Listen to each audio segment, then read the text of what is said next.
Assalamualaikum warahmatullahi wabarakatuh.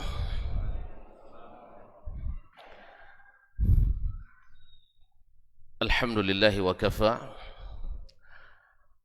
Wassalatu wassalamu ala abdihi alladhi istafa wa ala alihi wa ashabihi syurafa wattabi'ina lahum bi ihsan ila yaumil jazai wal wafa. Asyhadu an la ilaha illallah wahdahu la syarika lah jalla wa ala wa asyhadu anna Muhammadan abduhu wa rasuluh. Ya ayyuhallazina amanu taqullaha haqqa taqwa wa raqibuhu fis sirri wan najwa fa innahu qad faza man ittaqa. Ya ayyuhallazina amanu taqullaha haqqa tuqatih wa la tamutunna illa wa antum muslimun. Ma'asyiral hadirin wal hadirat, as-sa'imina was-sa'imat, jemaah salat subuh di Masjid Riyadhul Jannah Pekanbaru, ataupun yang menyaksikan atau mendengarkan melalui media dimanapun berada. Alhamdulillah, Allah subhanahu wa ta'ala izinkan kita pada hari baik ini, waktu baik ini, dan di bulan baik, dan semua yang Allah berikan itu adalah baik. Kita diizinkan menjadi bagian dari hamba-hambanya yang taat mengikuti perintahnya dan menjauhi larangannya, khususnya yang berkaitan dengan ibadah puasa kita. Mudah-mudahan itu sebagai tanda ketakwaan kita. Oleh itu mari kita bersyukur kepadanya atas nikmat yang besar yang sentiasa diberikannya. Salawat dan salam kepada baginda Rasulullah sallallahu alaihi wasallam yang telah menjelaskan kepada kita jalan agama ini seterang-terangnya, sejelas-jelasnya, dan seluruh-seluruhnya sebenar-benarnya, sehingga kita tinggal mempelajari, memahami, dan mengikuti.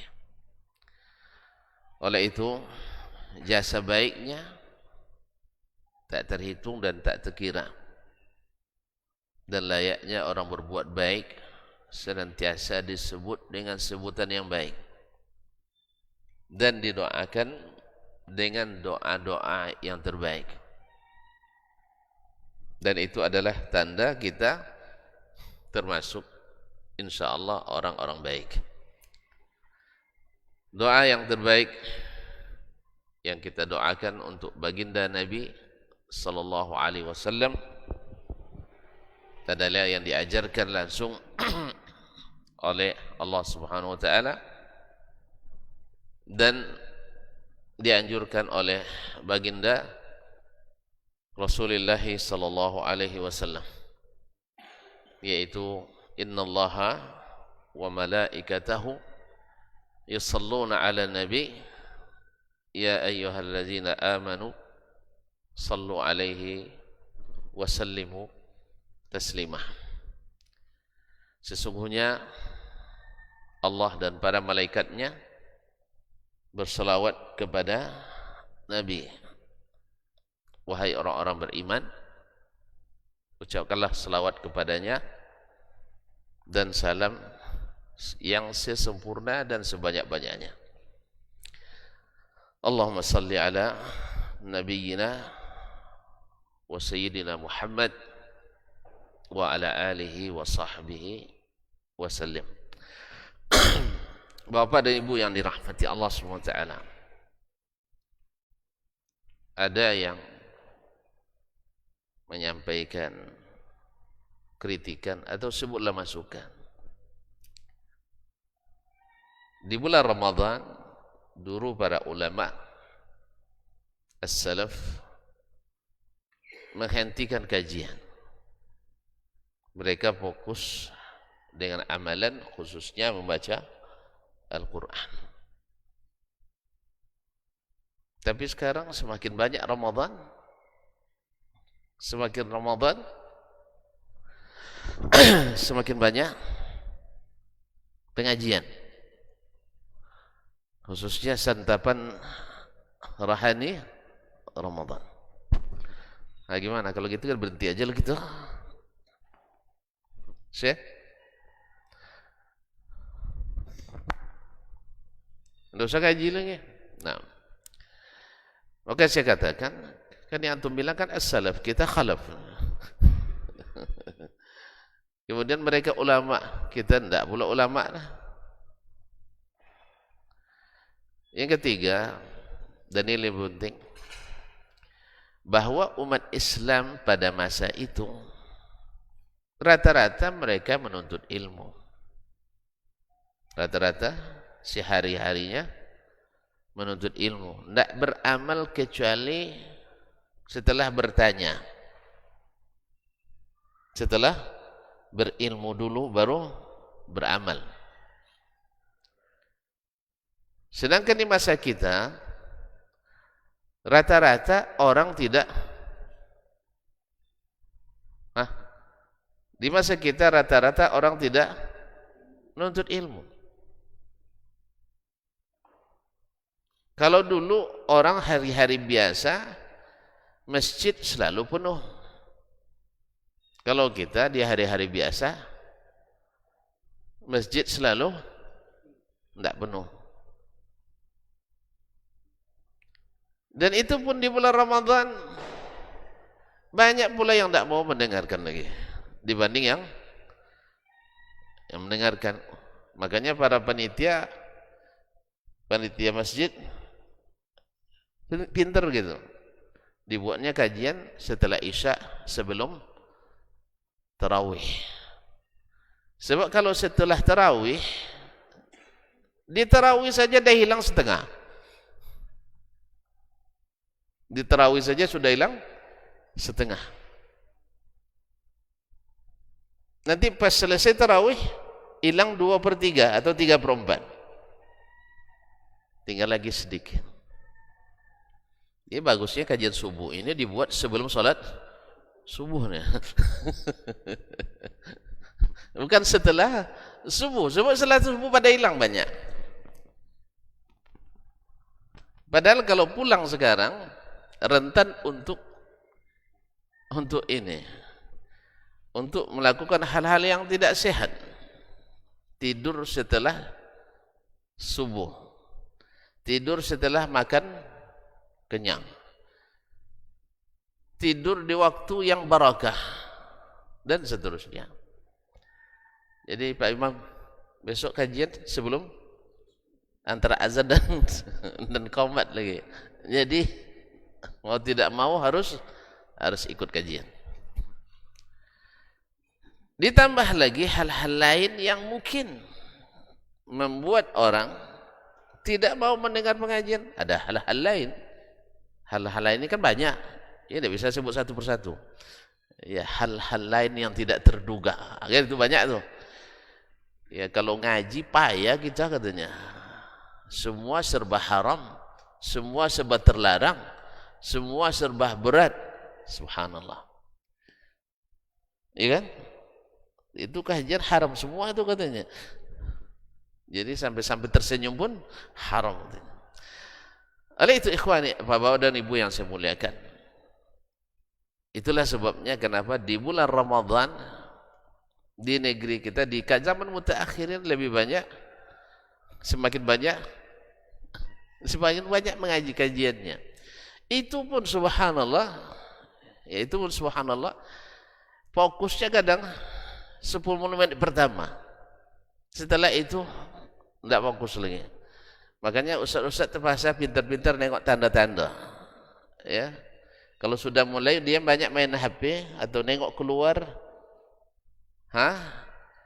atau udah mulai colek-colek kawan di sampingnya, maka jangan dilanjutkan lagi itu. Berarti sudah alarmnya dah berbunyi. Alarmnya dah berbunyi. Tinggallah yang memang yang tahu bahwasanya mengaji ilmu itu lebih afdal daripada salat sunat 1000 rakaat, bahkan lebih baik daripada ibadah 1 tahun. Ini kata Nabi SAW, berduduk sesaat menuntut ilmu lebih besar, lebih afdal daripada ibadah sunat berapa? 1 tahun ya. Lebih afdal daripada ibadah sunat setahun. Ana pernah buat beri pengajian di suatu tempat. Ada bapak tu masya Allah konsisten. Dia tidak dengar kajian. Zikir terus. Ya, antara maghrib dan isya. Karena itu yang dia tahu bahwa zikir itu bagus memang. Tapi zikir sunat seperti itu dibanding dengan duduk sebentar menuntut ilmu, itu jauh lebih besar fadilat menuntut ilmu daripada zikir itu. Biqaulin Nabi sallallahu alaihi wasallam, talabul ilmi sa'atan khairun min ibadati sanah. Menuntut ilmu sesaat lebih baik daripada ibadah sunat sepanjang setahun. Oleh sebab itu makanya kita ngaji sekarang. Ya. Kalau tuan-tuan sudah agak sering saja lihat keluar.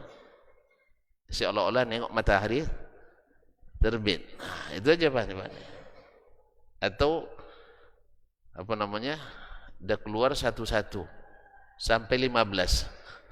Ya, dari 1 sampai 15 berurut-urut turun keluar, berarti saya dah paham tuh.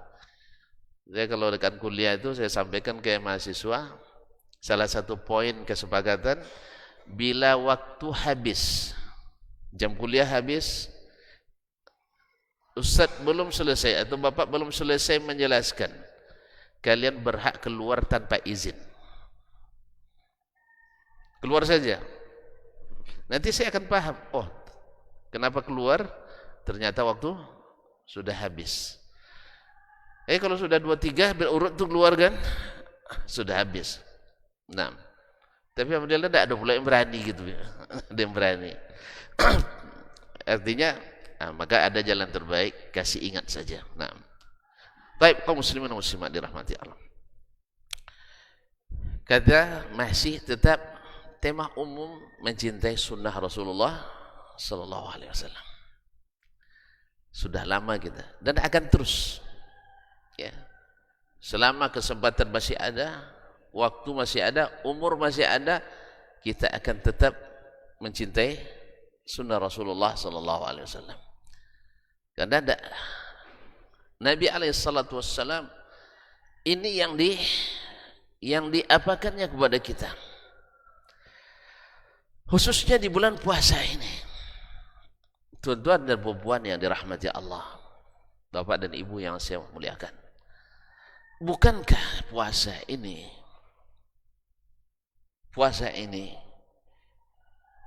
kita ingin mendapatkan suatu peringkat yang terbaik dan tertinggi sepanjang sejarah umat manusia. Dan ini pula yang nanti akan menentukan tinggi rendahnya derajat kita di saat dihisab di akhirat. Apa itu? Ya ayyuhan nas, inna khalaqnakum min zakarin wa untha wa ja'alnakum syu'uban wa qabaila lita'arafu inna akramakum indallahi atqakum innallaha alimun khabir. Hai manusia, kita manusia? Baik. Hai manusia, sesungguhnya kami telah ciptakan kalian dari jenis laki-laki dan jenis perempuan. Hanya dua. Kalau ada yang nak buat jenis lain, ini tidak sehat. Kalau ada yang laki-laki campur perempuan tidak sehat, atau perempuan bersifat laki-laki pasti tidak sehat. Yang ada hanya laki-laki dan perempuan, tidak ada jenis lain. Ada jenis lain berarti kelainan. Ada kelainan. Tapi apakah laki-laki dan perempuan menentukan tinggi rendahnya derajat di sisi Allah? Tidak. Wa ja'alnakum syu'uban. Kami ciptakan, jadikan pula kalian dari jenis laki-laki dan perempuan ini berbangsa-bangsa. Syu'ub. Ada bangsa-bangsa Asia, bangsa-bangsa Eropa, bangsa Afrika, bangsa Arab, dan seterusnya. Nah, di dalam bangsa-bangsa itu, di bawahnya ada pula wa qabaila, bersuku-suku. Misalnya bangsa Indonesia. Di Indonesia terdapat berapa suku? Yang hitungnya ya, lebih dari 1.000 suku. Buktinya di Indonesia terdapat lebih dari 1.500 bahasa. 1.500 bahasa, suku-suku. Untuk apa bangsa-bangsa dan suku-suku itu? Tidak lain dan tak bukan hanya lita'arafu, untuk menjadi pengenal saja.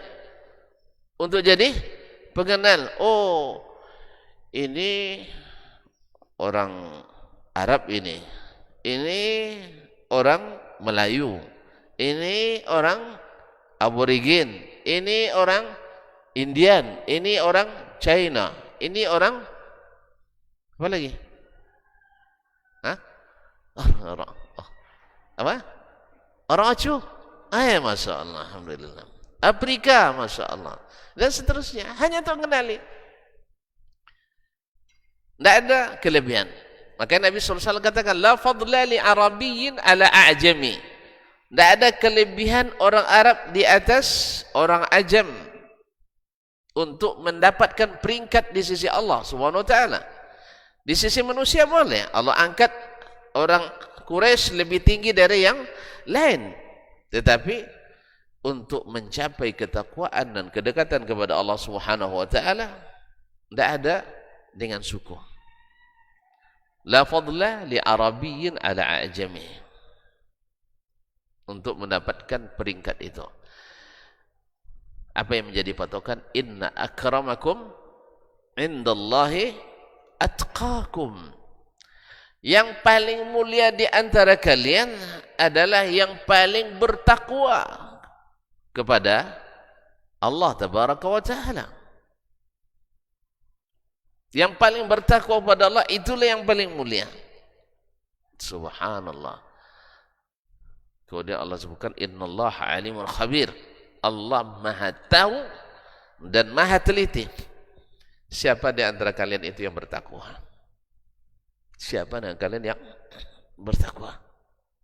Bukan dengan klaim, bukan dengan propaganda, bukan dengan kampanye, enggak, tapi dengan ilmu Allah. Yang lebih bertakwa itu Allah yang lebih tahu. Allah maha teliti. Kita hanya menilai dari sisi luar. Sedangkan at-taqwa kata Nabi hauna, takwa itu di sini.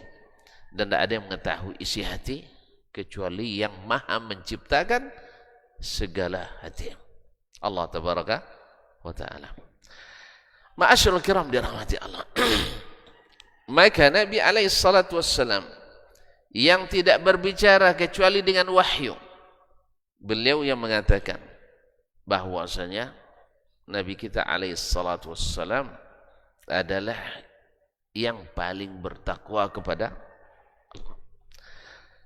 Nabi adalah yang paling bertakwa kepada Allah. Di antara siapa?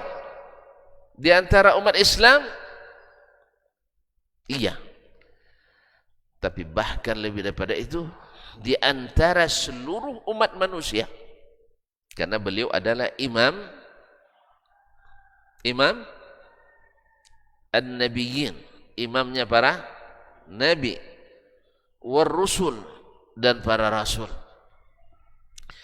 Kalau dia imamnya para nabi dan rasul, berarti beliau yang paling bertakwa.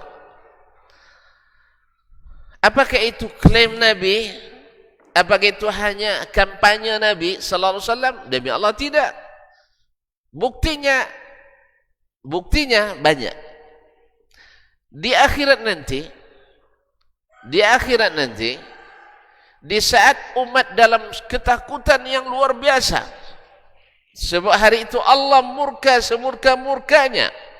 Tidak pernah murka seperti itu sebelumnya dan tak akan murka lagi seperti itu setelahnya.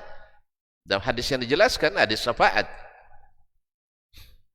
murka semurka-murkanya, tak akan pernah lagi murka setelah itu, dan tidak pernah murka seperti itu sebelumnya dan tidak akan murka lagi setelahnya, seperti itu.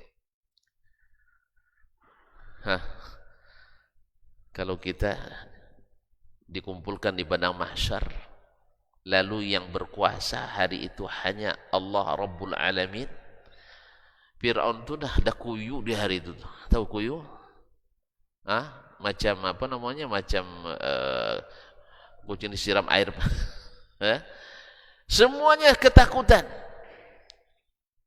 Yang soleh pun, para nabi dan rasul, semuanya dalam ketakutan. Buktinya mereka bilang nafsi. Hari ini tidak ada kenalan lagi. Tidak ada lagi orang tua. Yauma yafirrul mar'u min akhihi wa ummihi wa abihi wa sahibatihi wa banihi. Semuanya lari dari kita. Apalagi yang menjilat-jilat kita dulu semasa kita berkuasa. Itu pada hilang. Yang berkuasa pun hilang kuasa hari itu. Ya, centeng-centeng itu yang suka bikin orang ketakutan, hari itu paling ketakutan. Coba bayangkan, yang paling menakutkan masyarakatnya pada waktu di dunia ini adalah penguasa yang paling zalim. Siapa? Firaun. Iya Pak, penguasa paling zalim sepanjang sejarah. Ya Firaun. Sehingga siapapun raja yang zalim, siapapun pemimpin yang zalim, selalu disebut orang seperti Firaun. Terkumpul pula pada hari itu konglomerat yang paling laknat juga di zaman siapa lahirnya? Ya Syekh. Zaman Firaun. Siapa namanya? Qarun. Menteri yang paling auzubillah pada masa itu lahir juga di generasi di rezim Firaun. Siapa namanya? Haman. Allah mewakili seluruh orang yang berkuasa dengan dengan power kekuasaannya, dengan pemerintahannya, Firaun. Di masa itu lahir pula orang yang para pemangku kebijakan yang paling zalim pula, namanya Haman. Lahir konglomerat yang paling zalim, namanya Qarun. Dia nampaknya sepaket nih ya, pemimpin, pejabat, konglomerat. Kalau bagus, insya Allah lahir yang bagus-bagus. Makanya yang terbaik, pemimpin yang terbaik yang pernah lahir di permukaan bumi adalah Sayyiduna Sayyiduna Muhammad sallallahu alaihi wasallam. Maka pejabat-pejabatnya lahir pejabat-pejabat terbaik. Abu Bakar, Umar, Uthman, Ali, yang siap lapar untuk rakyatnya yang kenyang, yang siap untuk memikul langsung bantuan yang diberikan. Lihat Umar, Masya Allah, dia dapatkan ada keluarga yang tak makan, bayi anak-anak kecilnya menangis, ambil masak batu dia. Coba bayangkan, Umar radhiyallahu kembali ke Baitul Mal, angkat daging, angkat angkat gandum, dia yang pikul sendiri. Kalau yang yang selalu bersama ajudan ya, ajudan namanya, ajudannya si Aslam waktu itu bilang, saya malu sendiri, saya tinggal mengikuti saja. Dia yang ambilkan, dia yang pikul langsung, dan sampai di tempat dia yang masakkan dan dia yang hidangkan. Kalau kita ada pemimpin suruh ajudannya antar duit ini, itu dah luar biasa kaum muslimin. Ini enggak, dia yang langsung, dia yang langsung. Inilah karena pemimpin yang bagus tadi. Kembali kepada Nabi alaihissalam. Sampai pula cerita kita kemana-mana nih. Ya, asalnya kita nak tahu siapa yang paling bertakwa. Sebabnya di akhirat nanti yang paling berkuasa itu paling ketakutan bila dia berkuasa dengan cara yang tidak adil. Orang yang paling kaya itu nanti akan rendah sekali di saat dia kaya dengan cara yang tidak benar. Di saat pejabat-pejabat hari itu tidak bisa mandangnya dari ketakutan. Bahkan orang-orang soleh, para nabi pun hari itu angkat tangan. Tetapi Nabi kita alaihissalatu wassalam tampil. Dia minta, orang datang ke Nabi Adam, ya Adam, anta abul bashar. Adam, kamu ini bapaknya manusia. Dari kamu kami terlahir semuanya. Kamu kan tahu kan bagaimana sekarang kondisinya dalam keadaan ketakutan. Apa kata Adam alaihissalam? Dia bilang alasannya Allah hari ini murka semurka-murkanya. Tak pernah murka seperti ini dan tak akan pernah lagi murka seperti ini. Lalu saya dulu dilarang, diberi nikmat surga, lalu dilarang mendekati satu pohon, tidak tahan saya. Itu ingat dia kesalahannya. Pergilah ke Nabi Nuh, datang ke Nuh alaihissalam, yaitu yang ulul azmi minar rusul pertama. Bayangkan dia berdakwah 1000 tahun kurang 50. Awak dah sampai 1000 tahun, 1000 hari belum sampai, dah putus asa kita berdakwah. Nampak jemaah semakin sedikitnya, tidak semakin banyak kan? Ya semakin sedikit. Awal datang Masya Allah penuh 4 sab. Ya, orang nak deteksi ini arahnya kemana kajiannya ini. Besok tinggal 2 sab lagi dari 4 itu. Besok tinggal 1 sab setengah. Besok tinggal setengah sab. Kalau gitu telepon pengurus masjid, Pak, saya dah sangat sibuk sekarang Pak. Itu ya. Belum sampai lagi 1000 hari. Nabi Nuh alaihissalam berdakwah 1000 tahun. Kurang 50. Falabitha fihim alfa sanatin illa 50 ama. Tidak beriman kepadanya selama itu, kecuali seperti kata Imam Ibnu Katsir dalam Al-Bidayah wan Nihayah, kecuali hanya sekira 84 orang. Dan lain menyebutkan 48 orang. Kita balik ya, 84 dengan 48. Subhanallah, kaum muslimin dan muslimat dirahmati Allah. 900 tahun. Lalu antum berdakwah ya 3 tahun. Kan tak sampai 1000. 1000 hari kan tak sampai 3 tahun. tiba-tiba tidak diminati oleh masyarakat, minta berhenti berdakwah. Ya. Atau misalnya Nabi Nuh alaihissalam sering dipersekusi, diuncah-uncah dakwanya, tahu diuncah? Tidak tahu ya. Diganggu dakwanya. Kemana dia pergi, diikuti oleh para pengganggu itu. Lalu tinggalkan dakwah lagi. Tidak. Nabi Nuh alaihissalam, ya kita baru dihentikan kajian oleh pengurus, tidak mau ngaji lagi. Begitulah, bersawit lagi, jelas hasilnya. Atau sawit, tanam sawit, nak berkebun lagi, tinggal dah. Dakwah itu memang, ya memang ada manisnya, ada yang lebih manis lagi. Tidak ada pahitnya dakwah itu kaum muslimin, semuanya manis. Ada manisnya, ada yang lebih manis lagi. Makanya dakwah itu tidak pernah membosankan, ya Pak. Tidak ada pahitnya Pak, semuanya manis. Kalau antum tidak merasakan manis, berarti belum merasakan manisnya iman itu. Maka Nabi SAW ketika ditolak dakwahnya oleh masyarakat Makkah, ditolak dakwahnya oleh orang Taif yang banyak saudara sepersusuannya, dia bilang, ya Allah, selama engkau tak murka kepada aku, saya tidak peduli. Saya akan tetap di jalan ini. Nikmat. Di saat beliau dikepung oleh orang-orang pasukan sekutu Makkah, sekutu Arab, dia tidak putus asa. Dia katakan, kita akan miliki Romawi, kita akan miliki perbendaharaan Persia, kita akan taklukkan kerajaan Yaman. Takut dia?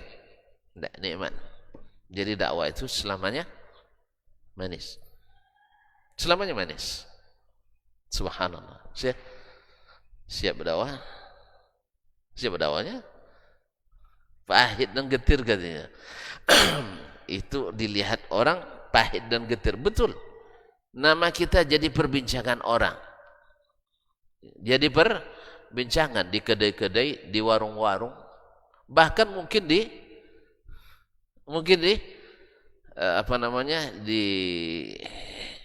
di kalangan penguasa dan sebagainya. Mungkin. Ini ustaz nih, tidak usah diundang. Apa sebab? Kajinya lurus-lurus saja. Tahu juga mereka kaji mana yang lurus, mana yang tidak lurus. Ya, pernah ada satu perbincangan. Gimana kalau kita undang ustaz si fulan? Ada yang ustaz yang bilang, oh ini tidak usah. Ini kajinya lurus-lurus. Terus yang mana? Yang fulan lah, ada dikit belok-beloknya. Ada simpang-simpangnya. Berarti ada kaji menyimpang, ada kaji yang lurus. Dan suka yang menyimpang atau yang lurus. Itu aja lagi. Jadi kalau ustaz suka nyimpang-nyimpang, berarti ustaznya sudah tidak lurus. Karena nyimpang-nyimpang. Yang namanya jalan menyimpang pasti tidak lurus. Dan Nabi suruh kita ikut jalan yang lurus, bukan jalan menyimpang. Pandailah tuh, tengok aja. Kalau suka dia menyimpang, berarti ustaznya ada penyimpangan. Besok saya tidak lurus lagi itu. Masyaallah kiram dirahmati Allah. Terbikin Nabi Nuh juga tidak. Intinya, ini yang saya ingin sampaikan. Intinya akhirnya semua nabi, Ibrahim tidak sanggup. Nabi Musa tidak bisa. Nabi Isa juga disposisi menolak. Silakan datang ke Muhammad sallallahu alaihi wasallam. Nah, sini terlihat bagaimana tingginya martabat seorang nabi Sayyiduna Muhammad sallallahu alaihi wasallam. Dia tampil analaha. Ya, kalau waktu genting seperti itu ada yang berani tampil, pasti beraninya itu bukan asal-asalan. Pasti ada sesuatu yang dibanggakan, yang dijadikan sebagai harapan. Maka Nabi kita maju menghadap. Beliau sujud di bawah arsy. Sujud di bawah arsy. Kenapa sujudnya di bawah arsy? Boleh sujud ke arsy? Boleh sujud ke arsy? Ini perlu ngaji tauhid nampaknya nih. Boleh sujud ke arsy? Sujud kepada arsy boleh? Hah? Kenapa? Sujud hanya kepada pemilik arsy. Sujud ke makhluk boleh. Arsy makhluk atau bukan? Makhluk. Boleh sujud ke makhluk? Tak boleh. Berarti Nabi sujud ke arsy atau bukan? Hah? Nabi sujudnya kepada arsy atau bukan? Bukan. Sujudnya kepada Allah Rabbul Alamin. Karena Allah di atas arsy. Gitu aja kok repot. Gitu aja berdebat orang panjang tu. Allah, Nabi sujud di bawah arsy. Karena dia, Allah di atas arsy. Jadi sujudnya kepada Allah Subhanahu wa taala. Nabi sengaja menyebutkan itu supaya kita tahu bahwa Allah di atas arsy-Nya. Jelas? Tak jelas. Panjang pembahasan masalah ini. Ini dulu di zaman Nabi senang, mudah, lempang orang memahami. Karena yang dipahami perkataan Nabi. Sekarang agak susah sebab yang dipahami bukan lagi perkataan Nabi. Masuk perkataan Aristoteles dalamnya, masuk perkataan Plato, masuk perkataan Sokrates. Akhirnya yang jelas jadi tidak jelas. Sujud di arsy lalu memuji-muji Allah dengan puji-pujian yang tak pernah dipujinya di masa di dunia. Berarti masih ada sifat-sifat Allah yang belum kita ketahui dan belum diajarkan ke Nabi semasa di dunia. Itu disimpannya, itu untuk disimpannya oleh Allah. Allah yang wahyukan waktu itu kepadanya. Waktu itu di dunia belum diwahyukan. Puji Allah dengan puji-pujian tersebut. Lalu Allah SWT katakan, irfa' ra'sak, isfa' tushaffa, sal tu'ta. Muhammad, angkat kepalamu. Selesai sujudnya. Lama sujudnya. Angkat kepalamu. Sekarang silakan minta. Pasti diberi. Mau apa? Isfa' tushaffa. Berikan syafaat. Engkau diizinkan berikan syafaat. Maka diberikan syafaatul kubra yang diberikan kepada seluruh umat manusia itu disegerakan hisab. Menunggu kaum muslimin dan muslimat. Tuan-tuan menunggu hasil pemilu aja banyak tidak tidur kan? Padahal masuk surga dengan hasil tidak juga. Banyak yang pingsan habis itu kan? Iya, tim-tim sukses banyak yang pingsan ya. Apalagi yang membelanjai tim sukses itu. Awak asal nak duduk, akhirnya terduduk. Awalnya nak duduk, hasilnya terduduk gitu. Allah musta'an. Padahal berapalah kedudukan dunia itu. Coba hari itu kaum muslimin menunggu hisab yang hasilnya bila lulus surga abadi, bila tak lulus neraka abadi, atau neraka sebentar yang satu harinya sama dengan 1000 tahun.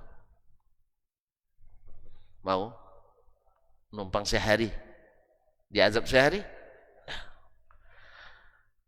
Antum tuan-tuan kaum muslimin dan muslimah disuruh kita milih, ya, Bapak bayar 1 miliar atau kami penjara 10 hari, pilih yang mana?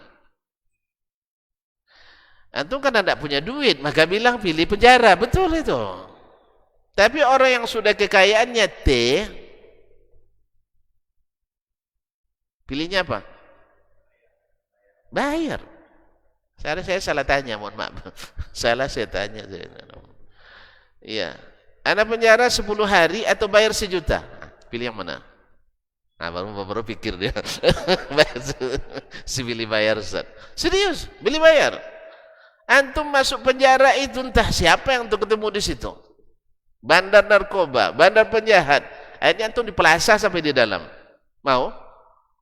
Nah, saya ulang lagi. Penjara 10 hari atau bayar 1 juta? sejuta, alhamdulillah.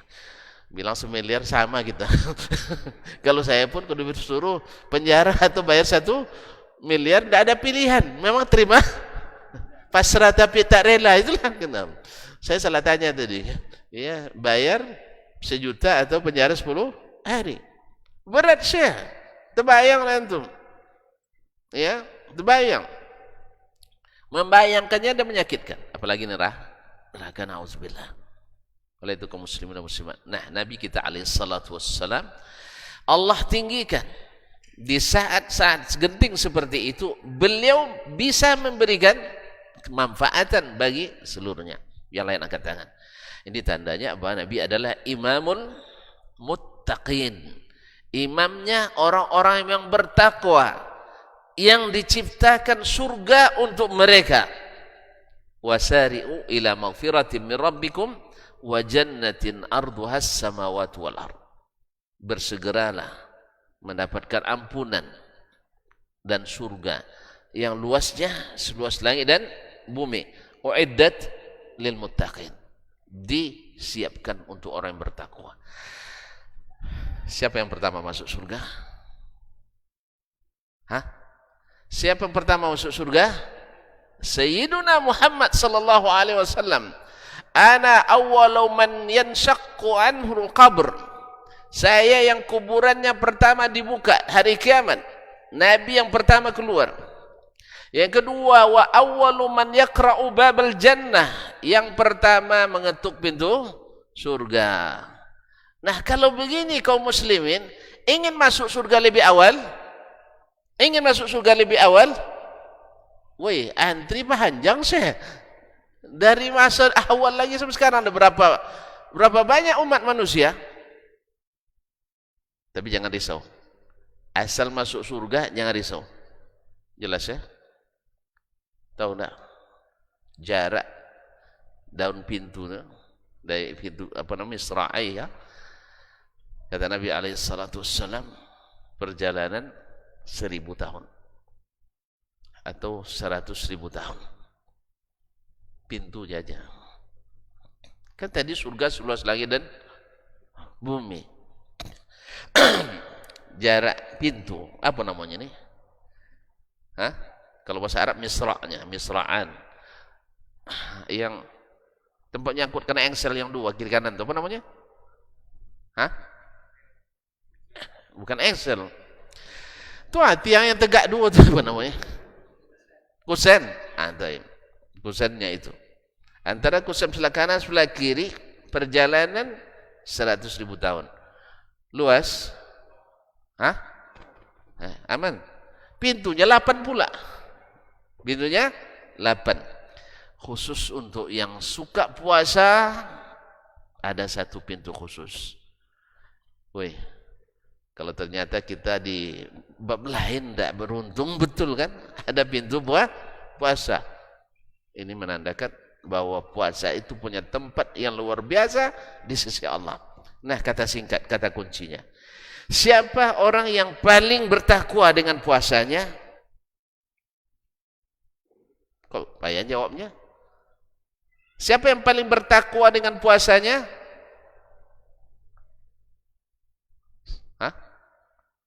Sayyiduna Muhammad sallallahu alaihi wasallam. Oleh itu kaum muslimin, siapapun yang mencintai puasa dan ingin mendapatkan pahala yang terhebat dalam puasa, ingin mendapatkan nilai ketakwaan dengan puasa, ingin mendapatkan ampunan disiapkan oleh orang puasa, dia tak akan cari lagi ikutan kecuali Sayyiduna Muhammad sallallahu alaihi wasallam. Makanya kalau nak berpuasa, rapat kita yang dikemukakan adalah bagaimana perintah Allah, bagaimana sunnah Rasulullah sallallahu alaihi wasallam. Kita hari ini puasa hari keberapa? Salah. Ada garis miringnya. Hari ini puasa hari ke-8 garis miring, ke-9 garis miring, ke-10. Jadi tanggal 1 Ramadan tidak satu lagi Ustaz. 1 Ramadan itu sudah 3. Kemarin ada bilang 4 malah. Yang puasa hari ke-10 mengklaim karena puasanya Jumat atau Kamis. Dia bilang daripada nunggu-nunggu lama di sini datangnya anak bulan. Maka Syekh kami langsung ke bulan. Syekhnya langsung nengok anak bulan ke rumah Kak Bulan. Makanya lebih duluan ketemu sama anak bulan. Akhirnya puasa Kamis atau Jumat. Jelas? Yang satu lain lagi. Puasanya dengan menghitung-hitung pergerakan bulan. Ya kalau hitungannya sudah hari ke minggu ke 30 berapa? 9 kali 4 berapa? Kan ambil 9 bulan kan? 9 kali 4, ya. Berapa 9 kali 4? Kok lupa tuan-tuan? 36. Sudah mulai ya, perkan ke 36 sudah mulai dihitung-hitung geraknya. Sekian derajat, dan sekian derajat. Ada yang perkirakan lahirnya 2 derajat, sekian. Ada yang mengangkat 4 derajat. Dulu 5 derajat. Besok tidak tahu lagi berapa derajat. Hanya dengan menghitung gerak kandungan bulan. Kapan kira-kira anaknya lahir. Maka dibuat istilah pasti lahir, kemungkinan lahir. Pasti terlihat dan kemungkinan terlihat. Bila 2 derajat mesti terlihat. Kalau kurang dari itu pasti tak terlihat. Ini namanya melihat atau tidak? Lupa antum lagi. Tidak ngikut. Dah mulai ngantuk nampaknya. Menghitung pekan ke-36. Kira-kira hari kesekian sekian derajat, hari kesekian sekian derajat. Ini melihat atau menghitung? Menghitung, betul kan? Taib. Jadi kalau sudah sekian derajat pasti terlihat atau bisa terlihat. Kalau kurang dari itu mustahil terlihat. Kalau terlihat juga harus dibatalkan. Sehingga sambil ngitung-ngitung lewat bulan tak terlihat. Atau ya hanya terpaku pada hitungan-hitungan tadi. Akhirnya puasa pula berdasarkan hitungan dan kalkulasi. Yang ketiga, ada yang berusaha melihat bulan. Cuman karena yang melihatnya pakai SPPD, sambil naikkan SPPD, lewat bulan kan sebentar lewatnya tidak terlihat. Ini anekdot aja ya. Ini tidak terlihat. Lalu orang yang tak naikkan SPPD melihat, dilaporkan, Anda tidak punya SPPD, tidak diterima laporannya.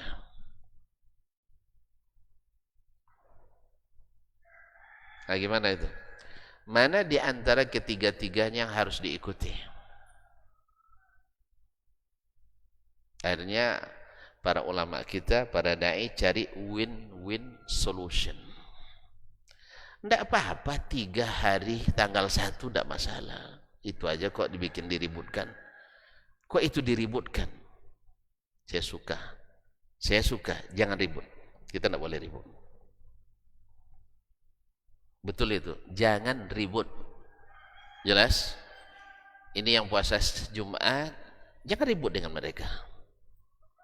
Berpuasa-puasalah menurut keyakinan masing-masing. Ternyata keyakinan umat Islam sudah masing-masing. Tidak boleh ribut. Saya setuju. Yang puasa hari Sabtu, jangan diributkan. Karena kita tidak boleh ribut. Kelahi itu tidak ada untungnya. Sama sekali tidak ada untungnya, merugikan kita umat Islam. Yang ribut ya, yang ribut. Yang puasa hari Ahad juga tak boleh diributkan. Kita saling mengerti sajalah. Cuman secara ilmiah saya nak tanya, mungkin tak tanggal 1 3 hari? Hah, Ustaz, mungkin? Tak mungkin. Tak mungkin tanggal 1 3 hari, demi Allah tak mungkin. Tak mungkin secara hukum syar'i ketiga-tiganya tepat 1 Ramadan. Mungkin yang puasa Jumat tepat. Kemungkinan pula yang Sabtu, kemungkinan pula yang Ahad. Kalau gitu, datang lagi keedah, terserah Allah sajalah. Kita serahkan pada Allah. Saya setuju juga. Tapi apakah ini menyelesaikan masalah? Demi Allah tidak. Tidak akan selesai masalah. Karena seolah-olah Allah belum menjelaskan kepada kita sejelas-jelasnya. Ya, seolah-olah Nabi belum menjelaskan pada kita sejelas-jelasnya. Masa umat Islam 1 Ramadannya bisa bertikai? Nanti kita semua orang tahun Masehi 1 Januari semuanya seluruh dunia sama. Tanggal 1. Ya. Akhirnya Syekh ngomong dia, kalau gitu pakai hisab saja kita Ustaz. Pakai hisab saja. Apa sebab? Masehi ditentukan dengan hisab. Rupanya hisablah yang bisa menyatukan umat Islam ini. Setuju? Tergantung. Kartu anggota apa? Itu masalahnya. Jangankan kita di bawah, di tingkat pimpinan di atas, ormas terbesar di negeri ini, dah berkali-kali bertemu nak cari kata mufakat. Untuk masalah ini tidak pernah ada mufakat. Apa sebab? Masing-masing mengeluarkan kartu keanggotaan. Tidak ada mufakat, Pak. Sudah berkali-kali pimpinan tertingginya, ya sebagian bilang, sekarang kita kan disuruh begini oleh Nabi SAW untuk melihat dengan ru'yat atau diru'yat, dan suruh taat pada waliul amri. Yang satu bilang, bila menteri agamanya nanti dari kami, lalu menteri waktu itu menentukan dengan metode hisab, mau ndak saudara-saudara mengikutinya dengan alasan waliul amri? Mau ndak? Kira-kira? Hah? Apa jawabannya? Nehi. Ndak mau. Ndak mau. Oleh sebab itu kami pun tidak mau sekarang. Karena yang dikeluarkan adalah kartu keangkormasannya. Akademisi juga seperti itu. Akademisi, ya baik fuqaha ataupun ahli falak, juga sama mengeluarkan kartu akademisnya. Sehingga masing-masing tak ada titik temu. Jangankan di tingkat nasional, di tingkat internasional sudah 2 kali pertemuan pertemuan konferensi ahli hisab sedunia di Maroko 2 kali untuk melakukan kesepakatan, tidak pernah sepakat. Kalau gitu tidak usah aja sepakatnya. Oleh itu kaum muslimin dan muslimat dirahmati Allah, apakah dengan tidak ada, jangan dipermasalahkan, selesai pensalah? Tidak selesai. Tiap tahun kita, atau mungkin kebanyakan kita akan seperti ini terus. Dulu kaum muslimin dan muslimat, dulu orang berbeda puasa. Misalnya orang Pekanbaru dengan orang Dumai misalnya. Ketika orang Dumai puasa, orang Pekanbaru melihat apa tidak? Dilihatnya orang Dumai puasa. Saya ulang kembali. Dan mulai pecah konsentrasi. Di masa dulu belum ada handphone, belum ada satelit, belum ada televisi. Ya, di masa as-salaf dulu, orang Dumai kelihatan hilal dah terbit. Tentu mereka puasa. Orang Pekanbaru belum melihat. Tentu mereka tidak puasa. Ada komunikasi? Ada komunikasi? Enggak. Karena dari sini ke Dumai, berapa jam dengan kuda? Ayo. Jarak Dumai ke sini berapa jam dengan kuda? Berapa kilo? 200 kilo. Berapa jam? Naik kuda. Hah? Naik kuda 3 jam? Antum kuda apa itu, Syekh? Kuda terbang. Kalau 200 kilo bagi 80, berapa? Yang bagian itu tidak biasa bagi nih. Nambah terus ngali pandai. Bagi tidak ada pandai. Nah, ya, 200 kilo hampir 3 hari 3 malam. Karena jarak sehari semalam itu di masa dulu itu adalah 16 parsah 4 marhala. Yaitu 1 hari 1 malam. 82 kilometer. Berarti kalau 200 kilo naik kuda berapa lama? Hah? 2 hari setengah. Sampai berita ke Dumai? Sampai? Enggak. Maka enggak ada masalah. Mereka puasa, kita belum. Karena enggak saling melihat.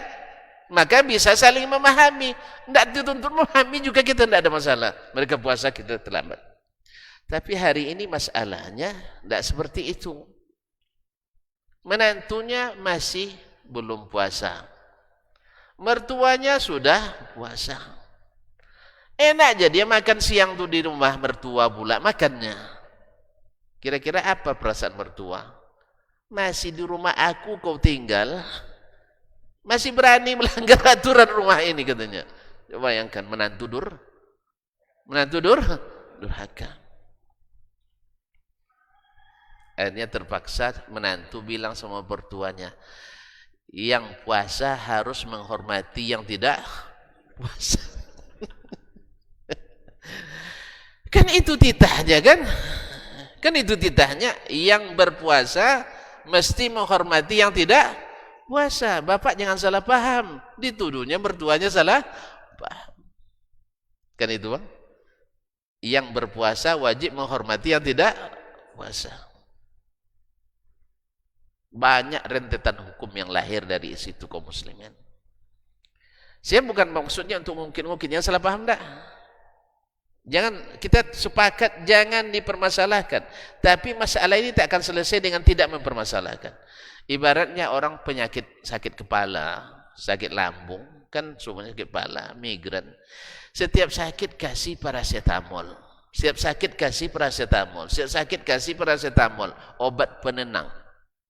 Ya, apa namanya obat penenang? Iya, paracetamol ya. Iya, obat penenang. Mereknya itu. Nah, dikasih penenang. Sembuh dia. Tidak sembuh. Tidak akan sembuh. Yang lahir adalah komplikasi penyakit lain. Nanti kecanduan obat, datang penyakit liver gara-gara banyak konsumsi obat penenang. Bayangkan antum, masjid sana ada tarawih, masjid sini. Belum lagi masalah tarawih kaum muslimin, antara gini-gini aja, dengan gini saja, dah luar biasa. Bukan di sini orang hebat semuanya, santun-santun. Pernah di Masjidil Haram, di sampingnya Hambali. Di tahiyat akhir Ustaz berdoa dia. Karena Nabi katakan yad'u biha, berdoa dengan menggerakkan dengan telunjuknya. Yang satu sebelahnya mazhab Hanafi, orang Afgan atau orang daerah Pakistan dan India sana. Bahwasanya bergerak lebih dari 1 kali membatalkan sholat. Coba bayangkan. Menengok orang itu tidak tahan dia, dipatahkan di telunjuk itu. Akhirnya sholat dia batal, dan orang pun batal gitu. Coba bayangkan. Tidak mudah untuk mengatakan saling memahami, tidak mudah kaum muslimin. Ini belum lagi kalau sempat yang puasa Sabtu suaminya, puasa Ahad istrinya. Kira-kira gimana? Kamu istri yang tidak taat, suami. Bahaya kaum muslimin. Makanya oleh itu solusi yang diberikan selalu paracetamol. Selalu obat penenang. Ya untuk sementara bagus, saya setuju. Tapi besok jangan diulangi lagi. Ya, penyakitnya bukan di situ, atau obatnya bukan di situ. Nabi sudah jelaskan dan sangat jelas. Sangat jelas. Puasalah karena melihat hilal. Lalu antum orang Indonesia mungkin akan protes, ya Rasulullah, di Arab memang jarang hujan, gitu ya. Allah Maha tahu apa yang akan kita katakan. Di Arab jarang hujan, mudah melihat hilal. Sah? Kami sering mendung ya Rasulullah. Hah? Belum lagi asap, Masya Allah, dah mulai. Insya Allah habis corona, asap datang. Kayaknya sepakat Mas Corona dengan Mbak Asap nih kayaknya nih. Pokoknya siap-siap aja lah dana tambahan selalu. Dana masker, dana protokol kesehatan, dana BNPB apa? Iya BNPB dan seterusnya. Hah? Entah kapan kita akan menghirup udara segar lagi. Insya Allah di surga. Banyak bersabar ya. Tidak usah banyak-banyak dipermasalahkan. Pokoknya damai saja. Saya damai saja. Nah, sabar. Banyak sabar. Cuma cari solusinya. Nabi jelas katakan puasa karena melihatnya. Yang langsung ke bulan pasti nggak ada. Pasti nggak ada. Jelas? Karena Nabi berbicara dengan orang yang tinggal di bumi. Alhamdulillah dah lama orang berencana nak tinggal di planet lain, bukan pernah berhasil. Karena Allah sudah siapkan walakum fil ardi mustaqar. Tak usah diikuti itu. Karena kan ada yang nak bilang pindah ke Mars katanya. Dah berapa tahun proyek ini? Berapa dekade? Dan anggarannya lumayan Pak. Kalau Bapak nak ke Mars, menabung dari sekarang ya. Bapak punya sawit enggak? Enggak. Sama. Ya doakan aja lah mudah-mudahan suatu saat kita punya ya. Ya, tapi saat itu mungkin harganya jatuh lagi. Masyaallah kiram dirahmati Allah, katanya kalaupun bisa kemas Bapak dan Ibu nanti siapkan aja dana minimal 1 miliar dolar. Satu orang. Jadi kalau Bapak nak bawa istri sekalian 2 miliar dolar. 1 miliar dolar. Hitung-hitung hari ini hanya sedikit, hanya lebih kurang 14 triliun, 300 miliar.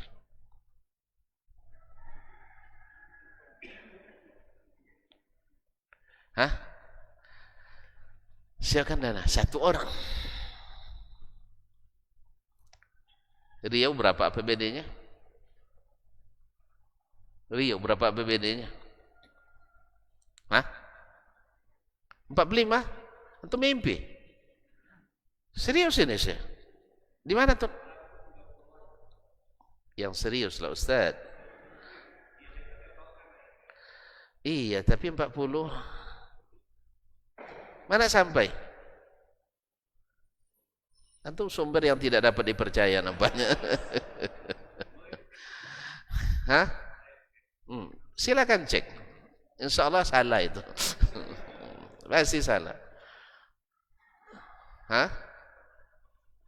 Yang saya tahu antara 12 sampai 7 triliun saja. Serius ini. Kita tanya Pak Gubernur sekarang. Hah?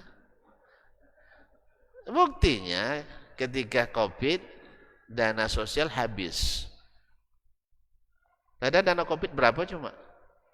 Ayo. 1,7. Kok bisa dana sosial habis kalau 30 triliun? Itu enggak paham nih, paham nampaknya. Kita telepon? Enggak usah ya, enggak usah. Masyaallah kiram dirahmati Allah. Oke lah, 30. Kalau berarti dana APBD dalam 1 tahun ini untuk berapa orang? Bagi kemas. Untuk 3 orang. Berarti enggak usah lah ya. Jadi kalau ada kurikulum tetap bicarakan pergi kemas, dihapus aja lah dulu untuk sementara ini. Ya, sampai nanti pertama sudah ada yang berhasil, yang kedua duit kita sudah banyak. Kalau enggak, fokuslah ke tempat yang lebih tinggi dari Mars, yaitu Jannatun Naim.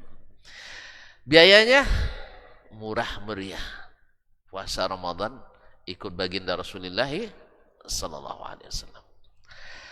Kaum muslimin, lalu apa solusinya? Ini baru di bab mulai puasa. Solusinya adalah puasa melihatnya, dan puasa berhari raya karena melihatnya. Kalau tidak terlihat, kalau tidak terlihat, sempurnakan bulan Sya'ban 30 hari. Cuman ini memerlukan kita siap untuk menyimpan kartu kita. Saya menyimpan kartu akademis saya. Saya menyimpan kartu keormasan saya. Saya menyimpan kartu politik saya. Saya menyimpan kartu ego saya. Karena kita mengalah kepada yang maha mengetahui dan yang paling bertakwa, Allah dan Rasulullah sallallahu alaihi wasallam. Insyaallah kita simpan masing-masing. Kita ingin kembali, kayaknya di masa Orde Baru lumayan ya Pak ya, sering kita bersama. Karena pada waktu itu Pak Soeharto tegas. Puasa, hari raya sama. Karena mungkin beliau tahu, dan para ulama pada waktu itu beritahukan bahwa hak mengumumkan hari raya dan yang mengumumkan puasa itu adalah hak yang Allah berikan kepada yang berkuasa. Yang berkuasa atau yang ditunjuk mewakilinya. Dalam hal ini kita tinggal di mana kita tinggal? Negara Kesatuan Republik Indonesia. Siapa yang berkuasa? Yang berhormat Bapak Presiden Republik Indonesia. Antum tidak ngaku tuh ngaku, nanti diangkat saya. Ya. Antum presidennya siapa? Ya Pak Jokowi. Sekarang tampuknya ada apa sama beliau? Dan beliau sebenarnya harus gunakan tampuk itu, kekuasaan itu, karena resmi dari Rasulullah sallallahu alaihi wasallam. As-saumu yauma yasumul imam. Tadi surat Imam Darqutni. Puasa itu dimulai dengan puasanya imam, pemimpin. Wal fitru yauma yuftirul imam. Dan berhari raya di saat pemimpin berhari raya. Jelas? Maka apa sebab saya katakan hak mengumumkan haknya pemerintah? Karena para ulama sudah membahas masalah ini. Bila ada satu orang atau kelompok, kan seorang pribadi ya, kelompok bisa ormas, bisa lembaga, bisa jamaah, ya kan? Bila seorang atau kelompok melihat hilal, maka kewajibannya menyampaikan kepada penguasa. Di zaman Nabi disampaikan ke Nabi sallallahu alaihi wasallam. Di zaman Khulafa ar-Rasyidin disampaikan kepada khalifah. Tidak ada hak perorangan dan kelompok untuk mengumumkan. Jelas? Jelas tak? Diumumkan oleh yang berkuasa. Baik. Dan penguasa wajib untuk selektif memang. Sebab datang nanti orang munafik nak mengacaukan kita. Atau datang orang yang jahil nampak bintang kejora dikiranya anak bulan. Maka harus diteliti memang. Kemudian orangnya thiqah, adil atau tidak. Tidak sembarang juga memang. Sekalipun kelompok. Harus selektif juga. Nah, setelah segala sesuatunya dipastikan dan betul sesuai spesifikasinya, maka yang mengumumkan adalah pemerintah. Nah, bagi yang melihat dan yakin dia itu bulan, baik orang atau kelompok, setelah dilaporkan tidak diterima laporannya, dia wajib berpuasa sendiri. Tidak boleh mengumumkan ke yang lain. Atau puasa kelompoknya tanpa mengumumkan pada yang lain. Sebab tadilah mertua sama menantu berbeda satu rumah. Ya, murid dengan guru berbeda di satu kelas. Ya, sarapan kita katanya gurunya kan, saya ada puasa Pak katanya. Kira-kira apa perasaan Pak gurunya? Hah? Belum lagi kau tamat sudah melawan aku ya katanya.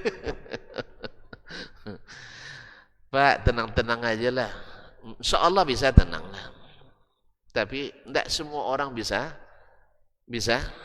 tenang. Karena penyakit itu kambuhnya tidak minta izin dulu. Kan tidak izin dia. Tidak minta izin dia. Apalagi bila ada sentimen-sentimen nanti. Gesekan-gesekan. Keluar itu. Yang namanya penyakit. Ditenangkan sedang apapun dia akan bangkit. Oleh sebab itu kita berusaha menghilangkan ini. Nah, lalu bagaimana Ustaz? Kalau ikut metode Nabi, bisa salah, betul? Sama juga kalau ikut metode yang bukan Nabi, juga bisa salah. Tapi akan terjadi beda antara orang salah, tapi sudah ikut aturan, dengan orang yang salah sengaja melanggar aturan. Jelas? Ada kita punya anak buah di kantor, dia bekerja sesuai SOP, hasilnya tidak sesuai yang diharapkan. Yang ditanya apa nanti oleh pimpinannya? Kamu kerjakan seperti apa? Udah Pak, ini seperti yang Bapak arahkan SOP. Sudah betul? Sudah diteliti? Ya betul. Oh berarti belum, saatnya kita berhasil. Cuman kalau sempat keluar sedikit aja dari SOP dan salah, langsung dipegang lehernya.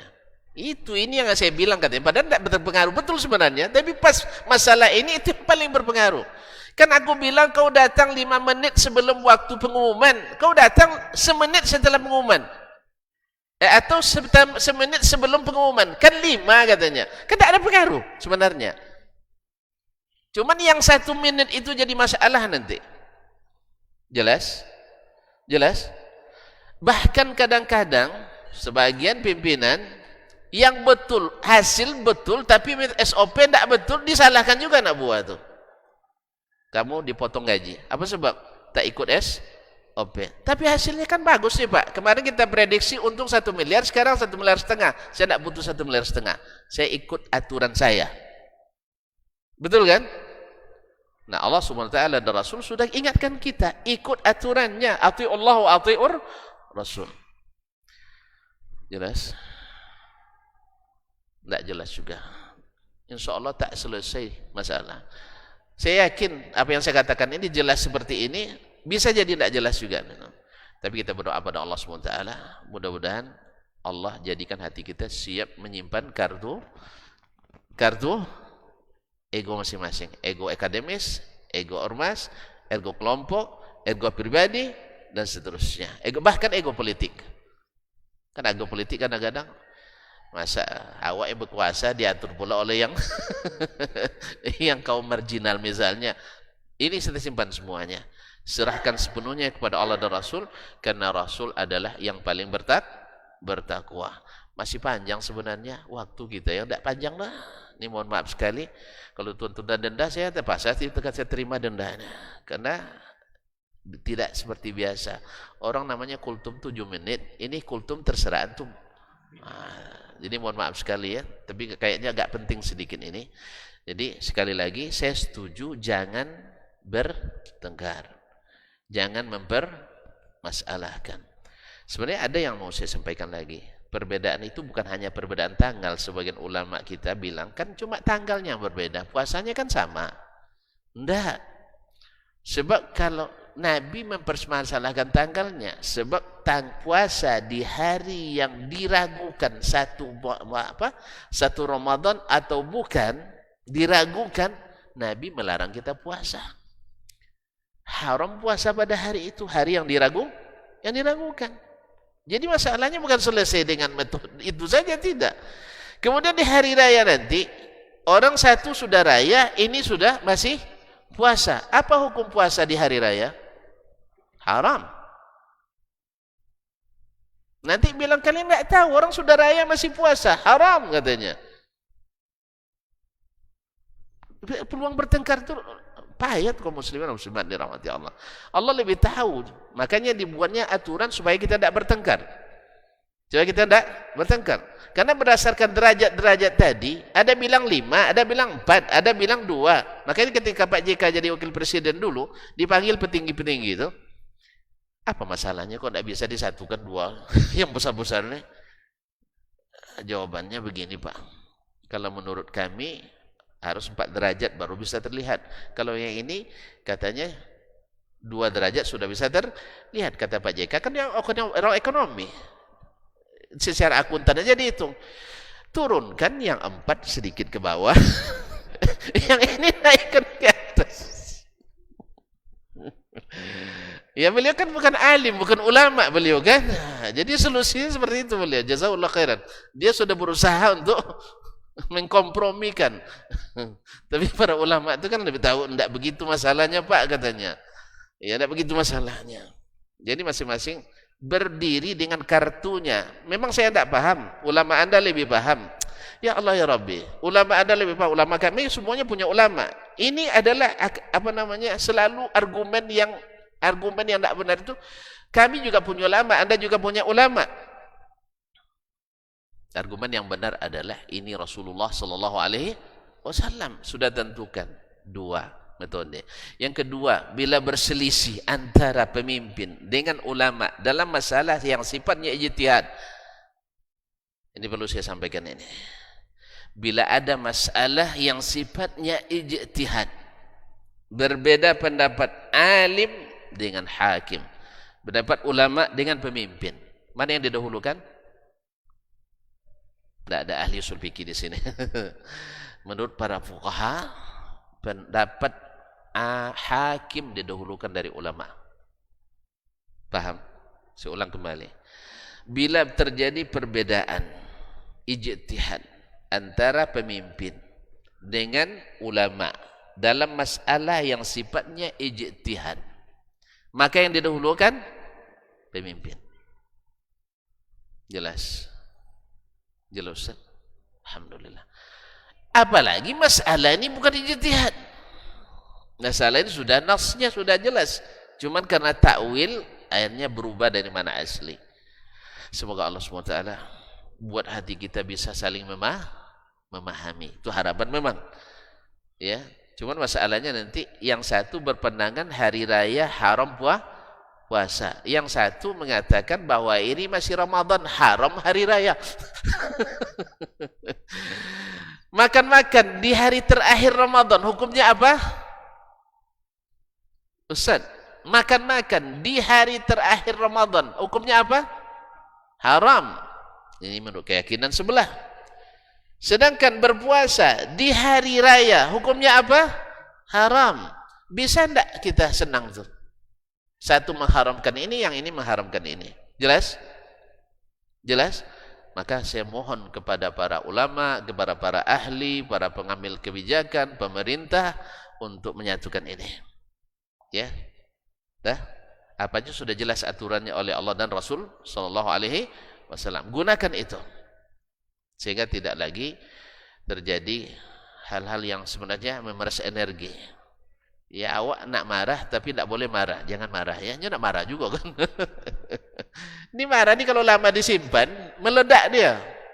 Ada masanya meledak itu. Jadi jangan disimpan-simpan ya Pak. Api dalam sekam itu jangan disimpan. Kalau bisa disamakan, kenapa ini kan? Oke, ternyata salah nanti ijtihad pemerintah. Pernah terjadi zaman Ali bin Abi Thalib. Ternyata sudah hari puasa kedua, mereka baru hari pertama. Kata Ali bin Abi Thalib radhiyallahu anhu, la alaikum, tak masalah, sebab kalian ikut SOP. Ikut SOP. Karena mendung tak terlihat. Nabi tak panggil ahli falak waktu itu. Ahli falak dah banyak waktu itu. Di zaman Nabi sudah ada ahli falak. Nabi tak jadikan itu sebagai patokan. Ini jelas sekali. Ya, tak jadikan itu sebagai patokan.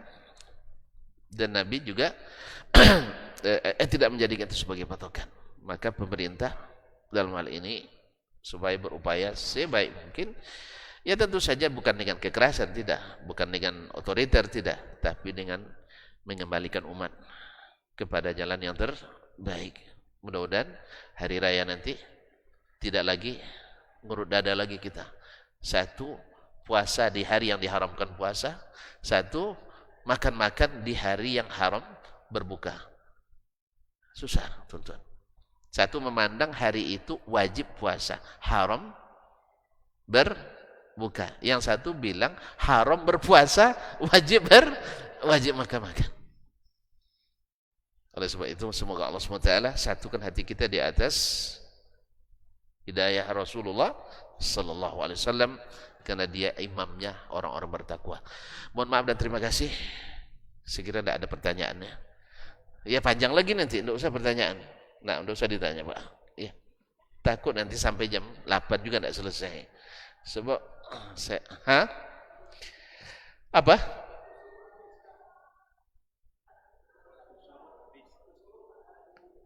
Tidak, waktu belum habis. Tidak apa-apa, duha kan masih ada. Syuruk itu kan duha yang dia dicepatkan. Nama aja yang beda, sama dengan tahiyatul masjid. Baik. Atau dia kembalikan lagi? Terima kasih dan mohon maaf. Subhanakallah bihamdik, asyhadu an la ilaha illa anta astaghfiruka wa atubu ilaik. Wassalamualaikum warahmatullahi wabarakatuh.